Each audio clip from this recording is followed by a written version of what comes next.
E qual é o tema hoje? IOF, não é isso? O tema que o Sam adiantou lá no bloco anterior, o IOF. Que é, então dá uma pincelada. Não, é a confusão aí, né, entre agora executivo, né, o presidente aí junto com o ministro da Fazenda, Fernando Haddad, com o Congresso, né, que primeiro o governo fez um decreto para poder aumentar o IOF num imposto que é regulatório, ou seja, ele serve para regular as transações na economia, e o governo está utilizando isso com fins arrecadatórios porque não tem mais de onde tirar dinheiro e não quer cortar gastos.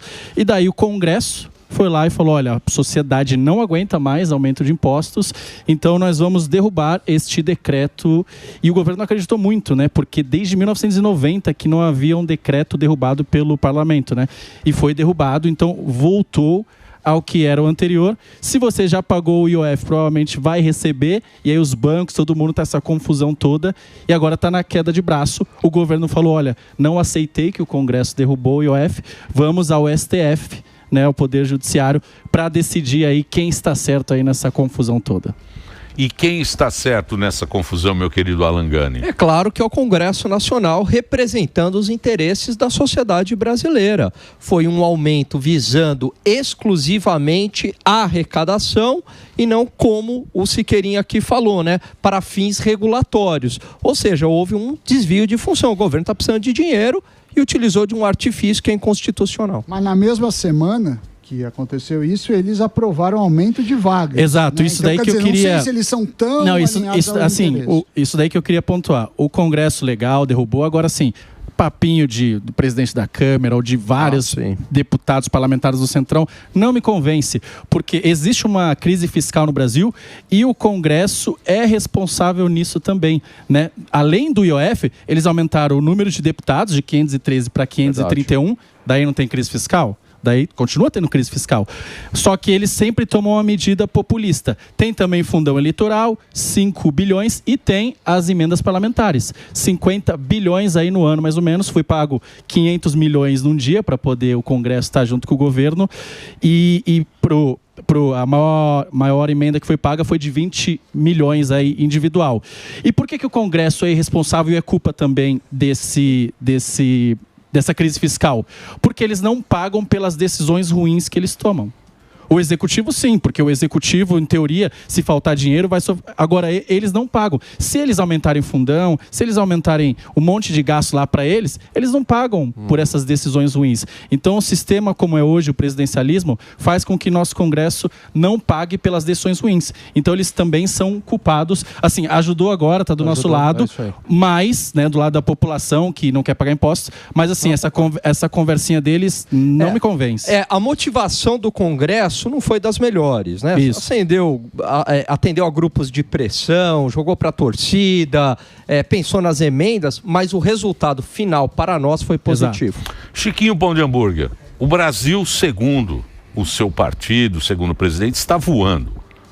Ou seja, desemprego não tem, inflação mais ou menos sob controle, as coisas funcionando, e ele aparece aí com essa rejeição. O que está acontecendo no seu espectro, digamos assim, da canhotice? Não, essa é uma questão boa, Emílio. Quando você pega os números da economia do Brasil, você vê que a economia do Brasil não vai mal, né? Crescimento econômico, inflação quase na meta, não está na meta ainda. Está bem longe da meta. Com a responsabilidade nos banqueiros do Banco Central, né? O Campos Neto, que só conseguiu atingir a meta em 4 anos uma vez, né? E o Galipo também não está conseguindo, de forma alguma, atingir a meta da inflação. Mas isso, né? Esses dados econômicos bons não refletem no bolso do trabalhador, no bolso do brasileiro, que vai no mercado e vê os preços dos alimentos na estratosfera e por aí vai. Agora, tudo que o Gani falou aqui, o Gani e o Léo, conversinha para boi dormir. Né? Conversinha para boi dormir. Conversinha para boi dormir, mais uma vez, né? Falando que o brasileiro está cansado de aumento de tributos e colocando no IOF, que é um tributo que alcança pouquíssimas pessoas, né? Para defender esse ponto de vista. Ou seja, balela, conversinha para boi dormir. E o governo, Léo, fez certo em judicializar a questão. Está pedindo mais imposto, então. Judicializar a questão. Você vai na manifestação pró-imposto. Vamos colocar as coisas no O Boulos e o Chiquinho vão fazer uma manifestação para quem quer mais imposto. Quando vai ser? Mas eu diria o seguinte, sabe quanto é que era o imposto IOF na época do Bolsonaro? Não. 6%. Não, mas Pelo foi amor de caindo, Deus, foi pelo amor de caindo. Não, No último- o Não, Bolsonaro mas foi diminuiu. caindo. Do último ano, não. do último ano. Não, Isso é não. fácil. Foi Vem caindo. roubar, você tá Então, quem roubando. aumentou foi a Dilma O Lula e deveria, depois o Bolsonaro então, começou falar a sabe o quê? reduzir. Chegar público e falar assim, gente, eu prometo que no meu último ano de mandato, no finalzinho, eu reduzo o IOF e eu cancelo Então, o mas IOF. é por causa da Então, OCDE. É isso. Era pra entrar na OCDE. Faz isso, É isso, né? Exato. isso aí. Não, pelo amor de Deus. Não, Não, aí você tá roubando. Vamos faltar com a verdade. questão- vai. Quem que aumentou o IOF? Sem roubar. 638. A questão é outra. Sem roubar. Assim, essa medida do Poder Executivo, no modo de ver, é a primeira vez que eu vejo o Poder Executivo nesse Congresso cada vez mais forte, colocando limite no Poder Legislativo. Entendeu? O Bolsonaro não foi capaz de fazer isso, se curvou para o Centrão, e pela primeira vez em 8 anos, eu não estou defendendo Lula, não. O presidente Lula e o governo brasileiro está se colocando contra essa medida autoritária do Poder Legislativo. E eu concordo com você no seguinte ponto, só para terminar aqui. Claro que o IOF é imposto regulatório extrafiscal. Não pode ser utilizado para fins arrecadatórios. Por isso, essa medida poderia ser considerada inconstitucional. Mas quem tem o poder e a caneta para aumentar ou diminuir a alíquota do IOF é o Poder Executivo. Pepe, não vamos mentir primeiro, não vamos faltar com a verdade, né? Pra gente começar a ter um debate, vamos primeiro falar a verdade, senão a gente confunde as pessoas que estão em casa. O IOF era mais alto no Bolsonaro? Sim, ele pegou mais alto e ele colocou um decreto para ir reduzindo aos poucos até a gente atingir zero. Foi o último ano, E por que não reduziu do dia para a noite? Pela responsabilidade fiscal, porque você precisa cumprir a meta, e qualquer medida que você... Sem Google. Sem Google, não. Viu aí, ó, roubando, não foi estudar ontem à noite? Não foi estudar ontem à noite? Eu vi que na época do tava na Bolsonaro Itália, coitado. era 6% a alíquota do E IOF. foi abaixando gradualmente. No último ano. Não, ele foi abaixando. Foi abaixando gradualmente, Vamos Pepe. apostar um Fusca aí? Vamos apostar. Vamos apostar. Seu sócio tá devendo. Fala pro seu sócio. Seu sócio tem que Fala pro seu pagar. sócio pagar o que ele tá Vamos devendo apostar um Fusca primeiro. aí. Podemos apostar. Fez bate e volta Não, na o que vocês Itália. querem apostar? Não estou entendendo. Claro. Não estou entendendo Mas- o que vocês querem. Eu sei que a carga tributária só aumenta nesse país. Você pegar, por exemplo, a década de 90, era 25% a carga tributária. Hoje é 35%. Cada vez o governo está mais presente e o país está menos eficiente. Agora, você falou o negócio de inflação. Então, você mas está deixa eu fazer uma redondamente Deixa eu enganado, doutor Chiquinho. Pelo seguinte, a meta de inflação é 3, a inflação está em 5. Isso é quase o dobro. O limite... Mas eu falei Você falou que tá um pouco. é um e-mail para cima e meio para baixo, Não, 4,5%. seja- A única vez que em 8 anos Olha lá. da autonomia do Banco Central que atingiu a meta foi uma vez só. Uma vez só. Sim, mas- uma vez mas só. não é porque Ou o seja, outro fez errado, Está você vai fracassando comemorar. a política do Banco Central que vocês defendem. Se não tivesse, era Sabe por pior. que está coisa, hein? fracassando? Por conta da política fiscal ultra expansionista que você defende. Ih, falou de ultra Onde gordo. defendeu? Ultra expansionista. Ué, você defende aumento de gasto? Você defende aumento de endividamento? Você não defende isso pra mim o tempo inteiro? Defendo. Você vai lá no 3 em 1 apanhar, falar Tem a isso. diferença, mas me Caramba, fala vou uma que coisa. bate no Então, cara, pera que lá. isso? Então vamos colocar as coisas aqui como devem ser colocadas. Porque senão vai ficar... Isso, calma. Onde é que o dinheiro... Então, tá faltando dinheiro. Exato. O governo precisa 20 bilhões vai faltar. Isso, o governo precisa dizer... Para onde vai... Para onde esse governo... Que eu percebo que você gosta... Que lindo que você tá. Atenção, mulheres, Chiquinho, hein? Aguardem. Está só. Para onde o Lula e o governo colocou o dinheiro?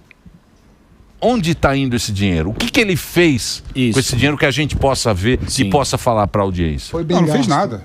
Não fez Então, nada. mas- Não, assim, então por que a gente vai ter O ponto que destacar é o seguinte, Emílio. Eu sou contra essa busca incessante pelo superávit primário.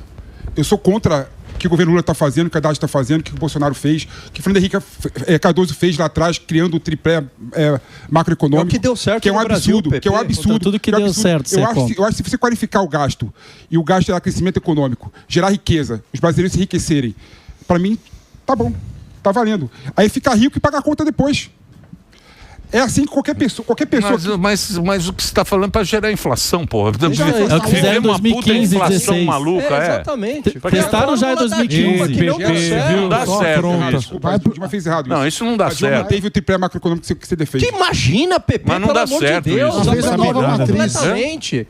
Foi Pepe, nova a Dilma matriz. fez tudo o que você está falando. Ela reduziu os juros na caneta, ela aumentou os gastos, deu crédito para as empresas através do BNDES. Gerou um pequeno crescimento no curto prazo e depois a maior crise econômica da história do Brasil. Foi isso que ela fez. Não, mas ela fez errado, de forma errada. Mas De forma como? errada. Qual deveria ser a forma? Não, assim, Qual que é o grande problema que eu vejo dos economistas, né? E o Léo Siqueira, ele está nesse grupo de economistas, que é o grande problema deles, né? Eles só olham para a economia do lado da demanda, não olham para o lado da oferta. Né? Qual que é a lógica? Eu vou aumentar a taxa de juros para desaquecer a economia, o pessoal consumir menos. Poxa, mas se eu olhar para o lado da oferta e tiver mais oferta, eu consigo diminuir a inflação pelo lado da oferta. Se eu aumentar a taxa de juros. Que país fez isso? Quem fez isso? Então, se eu criar um ambiente regulatório bom... Mas quem fez isso? Que você possa dar exemplo. Não, eu tô propondo... Você está propondo uma coisa totalmente nova. Só que você não aumenta a oferta da noite pro dia. Escola Chiquinho Pão de Hambúrguer de economia. A infraestrutura da noite pro dia, você não qualifica a mão de obra de um país aumentando a produtividade da mão. De forma rápida, e você precisa de dinheiro para fazer isso. Então, se você tiver um descontrole fiscal, como é que você vai investir em infraestrutura, qualificar a mão de obra para aumentar a capacidade de oferta? Não dá. Responde essa agora. Não consegue fazer nem E aí? Agora ele tá no Tinder. Deixa eu te fazer uma pergunta honesta. Não usa não vai zoar não, Não tá falando dele, tá falando Chiquinho, de outra pessoa. ele tá no celular. A minha pergunta é direta. Qual é a sua gordo. proposta para esse governo, tá bom? Na economia, para gastar menos? O que o governo poderia fazer para gastar menos? Vou te falar uma coisa. Esse negócio que o governo gasta muito é outra balela. Balela. O governo gasta pouco. Balela. Eu te falo porque todos os gastos do governo são carimbados. 92% dos gastos do governo são carimbados. Sim. Ele tem que gastar 25% em saúde, 15% em educação, mais 50% é folha salarial. Ou seja, sobra menos de 8% de manobra para o governo 8% é muito dinheiro. investir em determinadas situações. 8% é muito. Metade do PIB Metade quase disso passa é para emendas parlamentares. Tá bom, mas ainda é E muito. quem dá as emendas Ou seja, parlamentares? o governo tem 3, 4% só para gastar. Mas não tem coitado. solução, então? Qual é a sua solução? Desvincular, para mim tem que desvincular a verba carimbada. Isso aí também, esse negócio de ir pro Supremo, foi o Bolsonaro que... Foi o Bolsonaro que fez isso aí também. Bolou? Do Supremo Levar pro resolver. Supremo. A primeira foi... Isso aí, quem inventou foi Jair Messias Bolsonaro de jogar a turma lá pro Supremo, se você olhar o negócio. Agora a gente fala, por exemplo, essas leis aí, essas leis contra homem, a maioria quem fez foi a direita. Sabe lei de homem? Que vocês fazem lá. Exato. Você faz essas leis aí pra ferrar os homens, é tudo a direita que faz. Tem um discurso aqui, na hora de votar, vota. Você entendeu? Tem isso também que vocês não falam. Isso ninguém fala. Quais leis? A maioria. Fala uma. A maioria. A lei do menino lá, do Léo Lins. Exato. Não, faz exatamente. O Congresso, inclusive. O Congresso também é que é ruim. Isso não é total. Total. Eu falei no daí? início, o Congresso tem total responsabilidade nessa crise fiscal, porque gasta cada dia mais, porque pede cada vez mais emenda. Inclusive, eu já sei o jogo que vai acontecer daqui para frente. Como parlamentar que estou, né? O que acontece? O governo foi lá no Executivo e falou, foi lá no STF e falou, olha, quero agora que vocês decidam sobre isso que o Congresso derrubou o nosso decreto, né? O que vai acontecer? O Congresso na hora vai se unir e falar, vamos dar uma lição para o governo. É isso que vai acontecer. Os deputados, sem julgar, sem juízo de valor, se está certo ou errado. Está errado. Mas eles não gostam de se ver afrontados aí. E aí, o presidente do Congresso, que é o cara que define, se ele quiser colocar um impeachment do Lula amanhã na pauta, ele coloca. É tão simples quanto isso. Se ele quiser, ele coloca. Então ele ameaça que vai colocar, aí o Lula fala assim, não, vem cá, vamos conversar, o que precisamos, o que você precisa. E toma-lhe emenda. Então, porque não quer dizer se o cara vota com o governo, ele é a favor do governo. Ele quer alguma vantagem ali. É lógico. É assim que Mas as emendas funcionam assim. Esse é o famoso centrão. Esse é o centrão. Pera lá. E eu vou dizer uma coisa para você. Centrão, e eu vou dizer uma coisa para você. O Brasil já há bastante tempo, ele está funcionando com chantagem. Isso aí. É um chantageando o outro. Exato. Um chantageando o outro. Mas essa é a vida do governo. Não é essa a vida. A vida inteira. Não pode ser assim, Daniel. Mas é assim. Não. É assim aqui. O sistema é feito dessa forma. Não. É feito dessa forma. Você libera emenda, o cara vai lá e vota a favor. Você segura na gaveta, o cara tem um monte de processo da STF, não devia ser fica com medo de votar contra. Não deveria, mas é Ninguém assim. tá falando que deveria. O sistema é dessa forma. Não, mas não pode ser assim. Mas não pode. Mas não pode mas ser. Essa é a definição. Essa é a definição de centrão. Mas não pode ser. Não é só centrão, não. Mas e agora? Não é só centrão, não. Tem muita gente de direita que volta junto com a turma quando vê. Aí depois vem com a desculpinha. Ai, teve um jabuti. Se a gente não vota todas, aí não passa nada. Mas esse cara é centrão também. Ele pode não estar num partido de centrão. Ele pode estar num PL da vida, por exemplo. Mas no PL tem vários caras de centrão. No União Brasil tem vários caras de centrão. Mesmo no PT tem vários caras de centrão. Entra governo, sai governo, eu sou governo. Essa é a frase deles. Exato, Entra governo, sai exatamente. governo, eu sou governo. Eles não têm ideologia, Mas, Léo, mas eles não defendem tem uma nada. situação também. Rapidinho, Pepe. Tudo que o governo coloca, eles são os caras completamente vendidos. Basta você dar emenda para esses caras que esses caras vão votar a favor. E eu não vim aqui fazer propaganda política, etc e tal, mas eu tô sempre lá, aqui na Assembleia de São Paulo, votando mesmo as coisas que todo mundo vota contra. Eu cansei de ser único ou votei com mais 2 ou 3 deputados sozinho ali. Por quê? Aumento para juiz. Por que o judiciário tem cada vez mais aumentos? Porque o juiz é o cara que tem um processo ali na gaveta do outro. Quanto o juiz paga de imposto? Sim. Paga muito pouco. Todas as verbas indenizatórias aí que eles recebem não pagam imposto. Inclusive o PP falou, não tem nada para fazer. 10 bilhões foi o gasto com salários acima do teto só do judiciário. O judiciário, eles deveriam receber 46 mil reais, que é o teto, né, do STF. Eles recebem em média hoje 64 mil reais. Bom. Tudo com verba indenizatória e penduricalho. 10,5 bilhões. Teve aumento para os juízes e deu 10,5 O poder judiciário custa 160 bilhões de reais mais por caro ano, do mundo. mais caro do mundo. Então tem coisa para fazer, com certeza. Só que, obviamente, o governo não quer comprar essa briga porque é caro. Então, mas quem quis quebrar o sistema foi o Jair Bolsonaro, que não conseguiu. Não conseguiu. E agora está inelegível. Não conseguiu. Mas há como se fazer. Olha o Milei. O Milei é um exemplo de que dá para fazer. Mas o Bolsonaro também, na metade do caminho, também arregou. Sim, por causa dos filhos dele, né? Sim, então. Porque daí os filhos dele estavam lá metidos em um monte de coisa. Então eu não vou conseguir agora...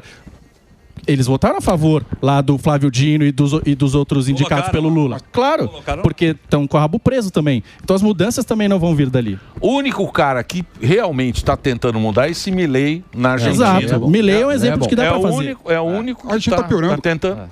Que onde está piorando, bicho? Só fala assim, tá piorando, Pepe. Volta ao Brasil. Pau no picobol. Por exemplo, o nível de desindustrialização da Argentina está menos 8%. A inflação tá desindustrializando. Claro, ninguém consome. Então, mas vamos lá. Vocês que são economistas, a minha preocupação é a seguinte. Por exemplo, que nem se você pegar nos anos 80, o que pegava da tua grana era metade do que pega agora. Hoje em dia a gente paga muito mais imposto e parece uma coisa meio que não sei para onde vai isso aí. Não, agora os Estados Unidos também, o Trump disse que vai fazer um negócio, vai diminuir o imposto. O Milei também disse que parece que vai diminuir lá. Vamos ver para onde vai esse caminho. Mas o que acontece? O meu medo aqui no Brasil é que acabe a classe média. Porque o que acontece? Porque é o trouxa que paga, que é nós. Exatamente, que é nós. Que vamos lá e pagamos, e a gente quer que seja tudo bonitinho. Por quê? Porque o que eles falam dos pobres vão ser essas bolsas que eles vão dando, benefício social, e vai ficando impagável essa grana. CNH. A classe média. Agora vai ter CNH. Gratuita, pois é. CNH. Exato. Porra. É isso, é tua ideia, né? Você é a favor. tem essa ideia. Você fica lá no Morning Show com essas ideias. Ele gosta do... E a canhoteira assiste o Morning Show. Ele votou pro exame toxicológico, mas ele vende maconha. Aí, Pepe, aí o que acontece?